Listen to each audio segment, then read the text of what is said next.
அனைவருக்கும் வணக்கம். பாரம்பரிய திருவள்ளுவர் குல வம்சம் பிரசன்ன ஜோதிடர் சுப மாரிமுத்து திருப்பூரிலிருந்து இந்த பதிவு உங்களுக்காக. இன்றைக்கு ரோகிணி நட்சத்திரத்தில் பிறந்தவர்களுக்கு ஆதிகால பரிகாரத்தோடு இன்றைக்கி உங்களை சந்திக்கிறேன். ரோகிணி நட்சத்திரத்தில் யாராவது ஒருத்தர் பிறந்திருந்தால் அவங்க வாழ்க்கையில் நறுமணமாக வாழ்கிறதுக்கு ஒரு ஆதிகால பரிகாரம் இருக்குது. அப்படின்னா பாருங்களேன், இந்த ரோகிணி நட்சத்திரம் சாதாரண விஷயம் இல்லை. ரோகிணி நட்சத்திரமே பேரழகு, அழகுலேயே பேரழகு, ரொம்ப விவரமான நட்சத்திரம். ஏன் ரோகிணி நட்சத்திரத்தில் கண்ணன் பிறந்தார். கண்ணன் வெண்ணெய்க்கு ஆசைப்பட்டார், மயிலழகுக்கு ஆசைப்பட்டார், புல்லாங்குழலுக்கு ஆசைப்பட்டார், குழந்தை தன்மையை வாழணும்னு ஆசைப்பட்டார், வஞ்சகம் இல்லாத உள்ளத்தோடு வாழ்ந்தார். அப்போது ஆடாத கூத்து ஆடினாலும் காரியத்தின் மீது கண்ணோட்டமாக இருப்பாங்க ரோகிணி. அவ்வளவு சுலபமாக காசை ஆடம்பர செலவு பண்ண மாட்டாங்க. என்ன முக்கியமோ அதை செய்வாங்க. அவர் ரோகிணி நட்சத்திரக்காரர் நீங்கள் வாட்டுக்கு விட்டுருங்க, அவர் வாட்டுக்கு போவார், அவர் வாட்டுக்கு வருவார், எதையும் கண்டுக்க மாட்டார். இதான் ரோகிணி நட்சத்திரம். அப்படின்னா பார்த்துங்களேன், அவங்க தாய் மேல் நல்லா பாசமாக இருப்பாங்க. குடும்பத்தை நல்லா கட்டு காப்பாற்றணுங்கிற எண்ணங்கள் நிறையா இருக்கும். முன்னோர்களுடைய ஆசீர்வாதம் வாங்கின நட்சத்திரம். இன்னும் சொல்ல போனால் கடவுளுக்கு பக்கத்தில் இருக்கக்கூடிய ரோகிணி, அது கடவுளுக்கு பக்கத்தில், கடவுள் பக்கத்தில் யாருமே போக முடியாது. ஆனால் ரோகிணி நட்சத்திரம் மட்டும் கண்டிப்பாக போகும். இந்த கான்செப்ட் என்னென்னு பாருங்கள். கடவுளுக்கு பக்கத்தில் யாருமே இருக்க முடியாது. ஒரு பெரிய ஒரு பதவி உள்ளவர் பக்கத்தில் ஒரு பிஏ இருப்பார். அவ்வளவு சீக்கிரம் அந்த பிஏவை தாண்டி நம்ம அந்த பெரியவரை போய் பார்க்க முடியாது. அதே போல் கடவுள் பக்கத்தில் ஒருத்தர் இருக்கார். அது என்னென்னு தெரியுமா உங்களுக்கு? ரோகிணி நட்சத்திரத்தில் கண்ணன் பிறந்தார். ரோகிணி என்பது பசுமாடு. பசுமாடு உடைய பால் கறந்து வெண்ணெய் எடுத்து சாப்பிட்றதுக்கு பசுமாடு பக்கத்தில் தான் அவர் இருந்தார். அவருக்கு நந்தி தேவதை.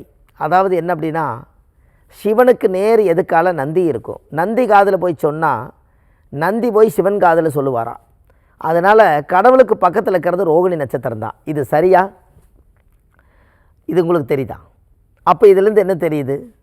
அப்போ ரோகிணி நட்சத்திரக்கார் சிவனுக்கும் ரோகிணி நட்சத்திரத்துக்கும் மிகப்பெரிய ஒரு தொடர்பு இருக்குது. அப்படின்னா பாருங்கள், ஒரு 2 கண்களும் நந்தி 2 கண்களும் சிவனை நோக்கி இருக்குது. அப்போ 24 மணி நேரம் நந்திக்கும் அந்த சிவனுக்கும் ஒரு பவர். இப்போ நீங்கள் பெரிய பெரிய தஞ்சாவூர் கோயிலுக்கு போங்க, சிவனை ஒரு இடத்துல வச்சு ஒரு 200-300 அடிக்கு அந்த பக்கம் நந்தி வச்சுருப்பாங்க. இந்த நந்திக்கும் அந்த சிவன் வரைக்கும் அந்த கலெக்ஷன் அந்த காலத்திலே முன்னோர்கள் அதை உருவாக்கியிருக்காங்க. அப்படின்னா நீங்கள் பாருங்கள், அப்போது உண்மையாலுமே அந்த சிவனுடைய பவர் ரோகிணி நட்சத்திரக்காரர்களுக்கு பிறக்கும்போது இயற்கையாகவே இருக்குது. அவருடைய லோகோ பார்த்திங்கன்னா பசுமாட்டு மேலே உட்காந்துருப்பார், பசுமாட்டு பக்கத்தில் நிற்பார், கையில் புல்லாங்குழல் எடுத்து வாசிப்பார். அவருக்கு அலங்காரமாக குழந்தை தன்மையாக இருக்கிறனால மயிலழக அழகாக வச்சுருப்பார். இதான் ரோகிணி நட்சத்திரம் கண்ணன் பிறந்ததுன்னு சொன்னார். அந்த கண்ணன் கோகுல கண்ணனாக மாறினார். குருவாயூர் தண்ணி லெவல் தவழ்கின்றவன்னு வச்சார். அந்த காலத்தில் குழந்தைக்கு சோறு ஊட்டோன்னா குருவாயூரில் போய் சோறு ஊட்டுவாங்க. அது ஏன்?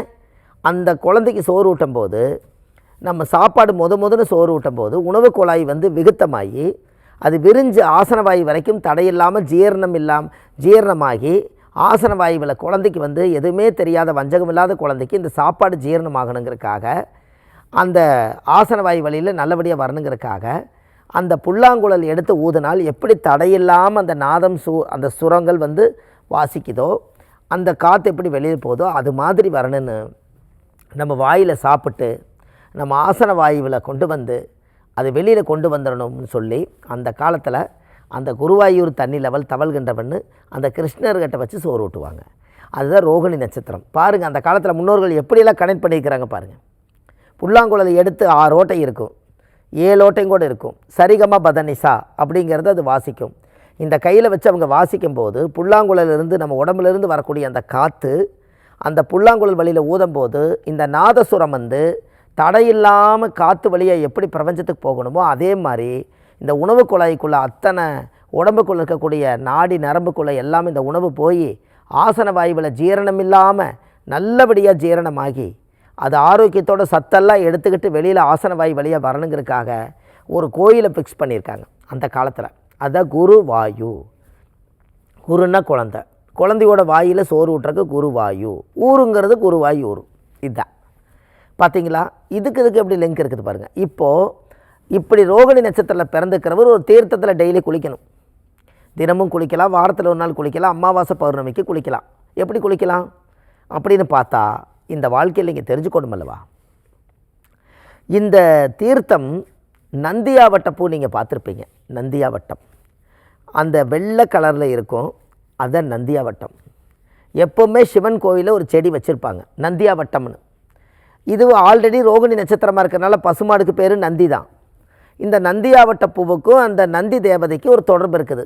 ரெண்டாவது, சிவனுக்கு அந்த காலத்தில் பூ வாங்குறக்கெல்லாம் பூக்கடை இல்லாத காலத்தில் இந்த நந்தியாவட்ட பூவை பறித்து சாமி பாதத்தில் வச்சு 2 தீர்த்தம் எடுத்து நீர் விளாவி பத்தி சூடம் பொருத்தி கும்பிட்டு போவாங்க. அந்த காலத்தில் பூ வாங்குறக்கெல்லாம் பணம் இல்லை, அப்போ இயற்கையோடு வாழ்ந்தாங்க. அப்போ அந்த நந்தியாவட்ட பூவை தினமும் இரவில் ஊற வச்சு கொஞ்சம் பன்னீர் ஜவ்வாதெல்லாம் போட்டு காலையில் நீங்கள் குளிக்கும்போது எப்பவும் போல் நீங்கள் குளிச்சுட்டு கடைசி தீர்த்தம் இந்த குடத்தில் அந்த நந்தியாவட்ட தீர்த்தத்தையும் ஜவ்வாது பன்னீரோட நறுமணத்தோடு நீங்கள் போய் ரோக நட்சத்திரக்கார ஆணாக இருந்தாலும் சரி பெண்ணாக இருந்தாலும் சரி நல்ல தீர்த்தம் ஊற்றி நல்லா உடம்பை நறுமணமாக வச்சுக்கிட்டிங்கன்னா அந்த ரோகிணி நட்சத்திரத்துக்கு நந்தியாவட்ட பூவுடைய இயற்கைக்கு அந்த எசன்ஸுக்கு அவ்வளோ பவர்.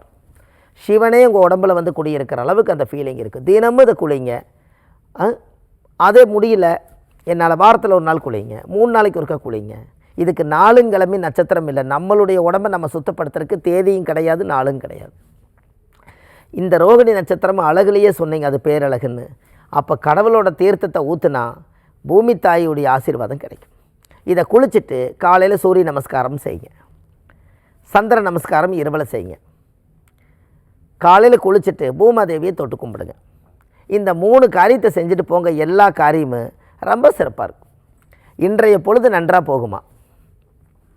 அப்போ எவ்வளோ பெரிய விஷயம்னு பாருங்கள். இதெல்லாம் அந்த காலத்தில் முன்னோர்கள் இதெல்லாம் விட்டுட்டாங்களே, முன்னோர்கள் சொன்னதெல்லாம் நம்ம விட்டுட்டோமே. இது எல்லாம் நம்ம தெரிஞ்சுக்கணும் அல்லவா? ஜாதகத்தில் எவ்வளோ பெரிய பிரச்சனையும் போராட்டம் மன உளைச்சல் நெருக்கடியில் வாழ்கிறோம். முதல்ல காலையில் நம்ம குளித்தா தான் உடம்பு சுத்தமாகும், காலையில் நம்ம சாப்பிட்டா தான் வயிறு நொம்பும், தண்ணி குடித்தா தான் தாகம் தீரும், நடந்து போகும்போது பாதத்துக்கு செருப்பு இருந்தால் தான் காலில் முள் ஏறாது, படுக்க பாய் இருந்தால் தான் உடம்புல விறுவிறுப்பு வராது, நம்ம தூங்கும்போது கெட்ட கனவுகள் வராமல் இருக்கிறதுக்கு கடவுளை நினச்சி கும்பிடு. எல்லாத்தையும் பாதுகாப்பு பண்ண உடம்புக்கு இந்த புனிதமான கங்கா தீர்த்தம் எடுத்து நந்தியாவட்ட பூவில் நீங்கள் குளிக்கும்போது உங்களுடைய உடம்பு எப்படி இருக்குன்னு சொல்லு. ஒவ்வொரு நட்சத்திரத்துக்கும் ஒரு மூலிகை தீர்த்தம் உங்களுக்கு தரேன். இந்த உலகத்தில் நீங்கள் எல்லாருமே நறுமணமாக வாழணும், யாரும் துஷ்டமாக இருக்கக்கூடாதுங்கிறக்காகத்தான் இந்த ஆதிகால பரிகாரமே. நம்ம காலையில் எந்திரிச்சோன்னே பாருங்கள், நம்ம உடம்புல வந்து திருஷ்டிகள் எல்லாமே இருக்கும். இது எல்லாம் சரி பண்ணலைன்னா நீங்கள் எப்படி இருக்கும்? அப்போ சிவனுடைய மூலிகை தான் நந்தியாவட்டம். அப்போ அந்த நந்தியாவட்ட பூங்கிறது உங்களுக்கு தெரியும். அந்த நந்தியாவட்ட பூவில் தான் நீங்கள் தினமும் குளிக்கணும், அந்த தீர்த்தம் ஊற்றணும், சாமி கும்பிடணும். இது எல்லாம் இந்த பாருங்கள், இந்த ஆதிகால பரிகார புத்தகத்தில் கொடுத்துருக்கேன். இது A4 சைஸ் பெரிய புக்கு. இந்த புத்தகம் பார்த்திங்கன்னா 1736 பரிகாரம் கொண்ட புத்தகம். இது எல்லா வீட்லேயும் இருக்க வேண்டிய புத்தகம். இந்த புத்தகம் தினமும் எல்லா மக்களுக்கும் இது போயிட்டே இருக்குது.